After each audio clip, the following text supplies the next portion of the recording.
कपिलदेव कहले कौन कहले जे काची तोया उचित भक्ति कीदृशी मम गोचरा जया पदंत निर्वाणं अंजसा अन्वास्मैव स्मैवै अहम कहले मो पक्षरे आपन कि प्रकार भक्ति करे उचित मो पक्षरे को प्रकार भक्ति योग्य होई पारे तद्वारा मु अनायास रे आपन पादपद को पाई परिबी ए कथा कहले दुरे कहले काली हम आउट बोल जाउछे पुन कहले कोन जो जोग भगवान लक्ष्य कर साधित हुए जो जोगर कथा आपण पूर्वरु इति पूर्वरु कथन कले एवं जद्वारा तत्व संबंध ज्ञान जन्मे सेही जोग कि प्रकार ताहा अंग मध्य मते केते प्रकार करू ए कथा पछाते पर पुन कहले हे पुत्र जहाँ हेले भी मु जन स्त्री लोक मो पाखे अदय सत्य कथा बुझा बड़ कष्टकर व्यापार कारण मोर बुद्धि जिते तीक्ष्ण नुहे एते तीक्ष्ण नुहे किंतु आपण जदि कृपा करी मो आगे व्याख्या करिवे कहिवे मु अति बुद्धिमती रहले बुझी पारि एक कथा कहला तापर भगवान कपिल कहयोग आरंभ तापर मैत्र मुनि आभास दउछन कोन दउछन मैत्र मुनि कहले विदित्वार्थ कपिल मातुरीत्यर्थं जात स्नेह जत्र तंत्राभि जात तत्वाम्नमायं जत प्रबदन्ति सांख्यं प्रवाच वै भक्ति वितान जोगम ऐसे कहले जो तत्वान तत्वां पहले ए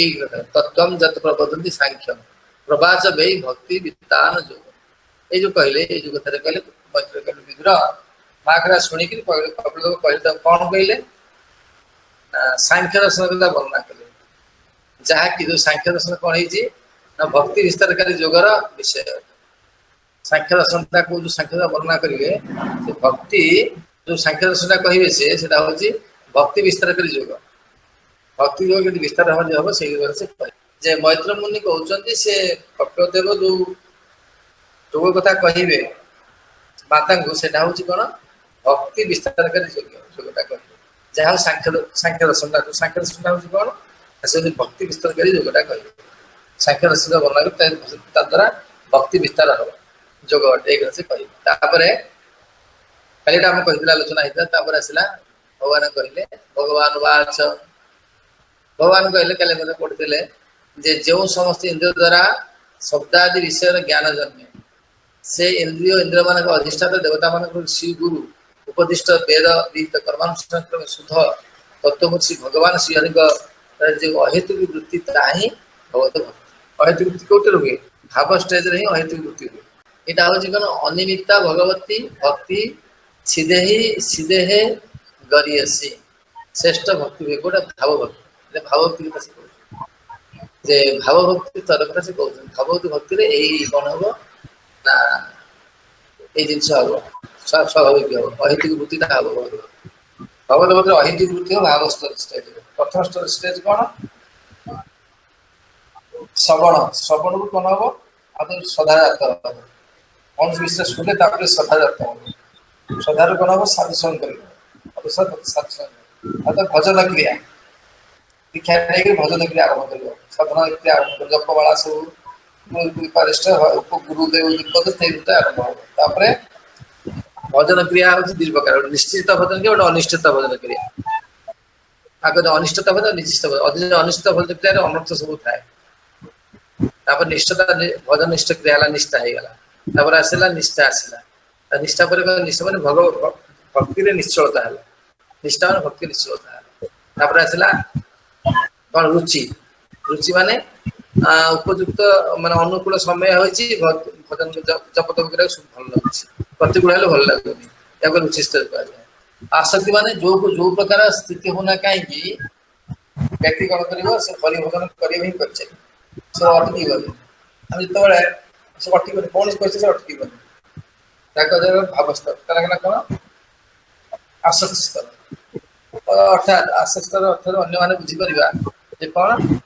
खाद्य लुणिया हो कल्याण हो तार खाଇବା रुचि अच्छे खाई चलिए से साधक रुचि माने रुचि आरंभ साधक रुचि जो कौन आसक्ति माने से कौन कर भजन आसक्ति माने जो प्रकार परिस्थिति होना कहीं जिते विपद आसना कहीं से हरिभजन बस कर आसक्ति स्तर कह आसला कौन ये साधन भक्ति तापरे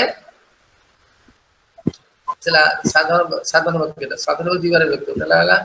वैदिक भक्ति और रागानुगा भक्ति वैदिक भक्ति हूँ साधा ठार आरंभ करी निष्ठा पर्यंत वैदिक भक्ति आ रागानुगा हूँ आसक्ति ए रुचि और आसक्ति रागानुगा भाव भक्ति मान स्पॉन्टेनियस सुदृढ़ ये भगवत कृपा ही मिलता है भगवत कृपा प्राप्त होने भाव भक्ति स्तर जाए ये कौन है भाव स्तर का कौन हम कृष्ण प्राप्ति कर योग्यता मिल जाए सब टिके विघ्न अच्छी से समय कौन शरीर लक्षण प्रकाश पाए अव्यर्थ कालत्व हूँ अव्यर्थ कालत्व से अଯଥା काल समय अपचय करना सब कृष्ण सह लगी आम कहूँ समस्ते कहीं आसते ना अमंगला समग्रा ना मैंने से स्थिति आसीगला तुम कौन परिस्थिति कौन कथा बाहाना रही हरिकथा कौन कथा बाहाना रही स्थिति वैदिक साधन भक्ति दीवार भक्ति गोटा वैदिक भक्ति गोटा रागानुगा भक्ति यही स्तर कौन हम ना अव्यर्थ कालत्व माने व्यर्थ कालत्व क्या इच्छा हेनी समय अपचय कर इच्छा हेनी जमी आम मैंने से समय बेले से करूँ बस साधन करुँ बसिकी साधक केत कौन आसो भाव स्तर को आसीज से तार समय के अपचय कर भाव स्तर भक्ति कथा से कहूँ कौन है वैदिक भक्ति कौन आसो रागानुगा रागानुगा रास्ता देखिए भाव भक्ति सृष्टि पार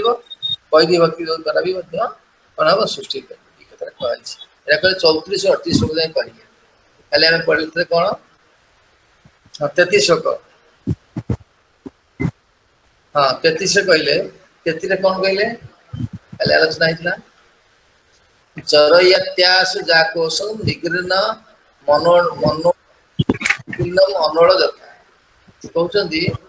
जठर आगे जपरी भक्तिर अज्ञान शरीर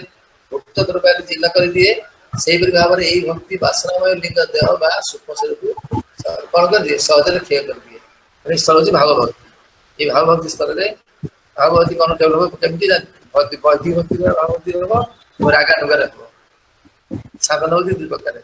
श्रद्धाठार निष्ठा पर्यंत हूँ वैदिक भक्ति तापर आसक्ति और रुचि हूँ रागानुगा भक्ति ये दी स्तर भी भाव भक्ति आसपर आसले कौन हम ना सूक्ष्म शरीर भी नष्ट हो जाए 33 34 से कौन कहले 34 कहते जो शुद्ध भक्त सर्वेन्द्रिय द्वारा मोर पाद सेवारत जे मो निमित्त अक्षय चेष्टा मुक्त जे भक्त बेले मोर महात्म वर्णन कर आनंद पाती से आदौ मो सहित एकात्म रूप से साजु स्पृहा करती है कौन यहाँ हूँ 34 ये भी से कौन ना भाव स्तर कथा वैदिक और रागानुगा जो स्तर मोर भक्तगण सर्वदा प्रभात उदित सूर्य परी नयन जुगल युक्त मोर स्मित हास्य मुखमंडल दर्शन करती ये सब से भाव स्तर कथा से मोर मंगलमय विभिन्न दिव्य रूप दर्शन कर भल पाती मोर स्तुति गान करते भाव भक्ति स्तर छत्तीस कहला ते दर्शनिया वैरुदार विलास हास्य खित वाम सुक्त तात्मनुभूत प्रणास भक्ति अन्निच्छत्व में गतिर्मन्वी प्रयुक्ते कहते माते भगवान मनोहर अपराकृत सुख नेत्रादि अवयव विशिष्ट ये समस्त सच्चिदानंद मूर्तिर भक्त अभीष्ट प्रदाता विलास हास्य अवलोकन हो मधुर लक्षणादि से मन प्राण आकर्षण कले सुधा और आनंद आत्मानंद लाभ स्वरूप स्पृहा नथिले सुधा भगवान प्रति भक्ति ही से मुक्ति भी प्रदान करता है अर्थात बिना चेष्टा से मुक्ति पाई जाती किए कहते किए कथा माता कहते बिना चेष्टा से मुक्ति पाई जाता है तो भक्ति जी कर भाव में बिना चेष्टा मुक्ति पाई मुक्ति तो पाक पड़े आसो से कहूँ भगवान मनोहर अपराकृत सुख नेत्रादि अवयव विशिष्ट यही समस्त सच्चिदानंद मुक्तिर भक्त अभीष्ट प्रदाता लीला विलास हास्य अवलोकन हो मधुर भाषण आदि से अर्थात शुद्ध भक्त मान मन प्राण आकर्षण कले सुधा एवं से आनंद आत्मानंद लाभ रूप स्पृहा नथिले सुधा भगवान प्रति भक्ति ही से मुक्ति प्रदान कर अर्थात बिना चेष्टा से मुक्ति पाई जाती ଏଇଟା ଭାବସ୍ଥ କଥା। 64 ଅଙ୍ଗ ଭକ୍ତିର ସେଥିରୁ 5ଟି କିଏ କିଏ ମୁଖ୍ୟ? ସାଧୁ ସଂଘ, ନାମ କୀର୍ତ୍ତନ, ସାଧୁ ସଂଘ, ଭାଗବତ ଶ୍ରବଣ, ଶିବିର ଅର୍ଚନ, ସଦା ଶିବିର ଅର୍ଚନ, ମଥୁରା ବାସ। ସବୁ କିଛି ଆଉଥରେ କହିଲେ। ସାଧୁ ସଂଘ, ନାମ କୀର୍ତ୍ତନ, ଭାଗବତ ଶ୍ରବଣ, ତାପରେ ସଦା ଶିବିର ଅର୍ଚନ, ଆଜ୍ଞା, ତାପରେ ମଥୁରା ବାସ। ତାପରେ ଆସିଲା 38 ଆସିଲା न कहि चिन्मत परा शांत रूपे न कंति नोने में निमिषो लेडी हेती ही जैसा वयं प्रिय आत्मसुत सखा गुरु सुहृद दैवमिष्टम। पहले कौन श्री भगवान श्री कपिल देव कहले भगवान कहले हे माते मोर वैकुंठ लोकरे मत्परायण भक्तनकर भोग्य वस्तु केबे नष्ट होगा आशंका कौन है नहीं। मोर अनिमिष कालचक्र मत से ग्रास करने समर्थ हुए ना क्या जो मैंने भगवत भक्त मुझे आत्मवत् प्रिय पुत्रवत् स्नेहपात्र सखा सदृश विश्वासास्पद गुरुतुल्य उपदेष्टा शुभकांक्षी बंधु सदृश हितकारी एवं इष्टदेव समपूज्य अर्थात जो मैंने ये प्रकार सर्व भाव मोर भजन करती मोर कालचक्र से ग्रास कर कालचक्र क्या ग्रास करे भगवत भजन करती उदनस्थ जन सब शोकर कह 39-39 इमं लोक तथैवा आत्मान उभयायिनम आत्मान मनुजे देह जे राय पशव गृहा विसृज्य सर्वान्यास मामेव विसुतो मुखम वदन्ति अनन्या भक्त्या तान मृत्यु मृतरति पारये कहउछन्ति एपरि भाବରେ जो भक्त इह लोक परलोक उभय लोकगामी सोपाधिक देह एवं यही देह संबंधी पुत्र कलत्र आदि धन ऐश्वर्य पशु गृह एवं अन्यान्य यथा सर्वस्व विसर्जन कर ऐकांतिक भक्ति सहकार मोर भजन करती मुझे संसार परित्राण करता है अर्थात जन्म चक्र पार कर नहीं जाए हाँ ये अन्य भक्ति हम यहाँ हूँ वैदिक भक्ति है ना वैदिक साधन भक्ति मत भक्त भगवत प्रधान पुरुषेश्वरात् आत्मन सर्वभूतान भय तीव्र निवर्तते कहते मु भगवान मु प्रकृति पुरुषार्थी नियंता मु सर्वभूतर आत्मा जीव मान निदारुण संसार भय मो व्यतीत आउ कहार निवृत्त हुए ना मो व्यतीत क्या निवृत्त हुए ना है संसार जो भय अच्छी हाँ प्रेम प्रभु संसार भय केवल भगवान निवृत्त होता है भगवान से सबटा हूँ आत्मना सर्वभूतान भय तीव्र निवर्तते मो द्वारा ही केवल होता है आउ क्या द्वारा ही कर मद भयादि बाति बातयं सूर्यस्तपति मद भयाद वर्षेन्द्रो दहते अग्नि ही मृत्युश्चरति मद भयाद हे बाते जानी रख मो भय वायु भय सूर्य प्रदान करे इंद्र मध्य भय करे अग्नि मध्य दहन करे मो भय मो ठार शक्ति नहीं मैंने ये काम कर सर्वस्व जान ओके सब उच्च ज्ञान वैराग्य युक्ते भक्ति योगेन योगिन क्षमया पाद मूलम में प्रविशन्ति अकुतो भयम कहते माते योगीगण ज्ञान वैराग्य युक्त भक्ति योग अवलंबन करी ज्ञान वैराग्य युक्त भक्ति योग अवलंबन करी सेमानकर योगक्षम नित्य लाभ निमित्त मोर अभय पाद मूल आश्रय ग्रहण करता योगी मैंने आश्रय करता कहते माते फाइनाल दौर माते यहाँ निरूपण करागला एतावानेव लोकेस्मिन् पुंसा पुंसांग निश्चयशोदयः तीव्रण भक्ति योगेन मनो मज्जति स्थिरम कहते महा शेषु यह निष्पत्ति दिगला जे कौन यदि दृढ़ भक्ति द्वारा मन मोठारे अर्पित हो जाए तेबे ताही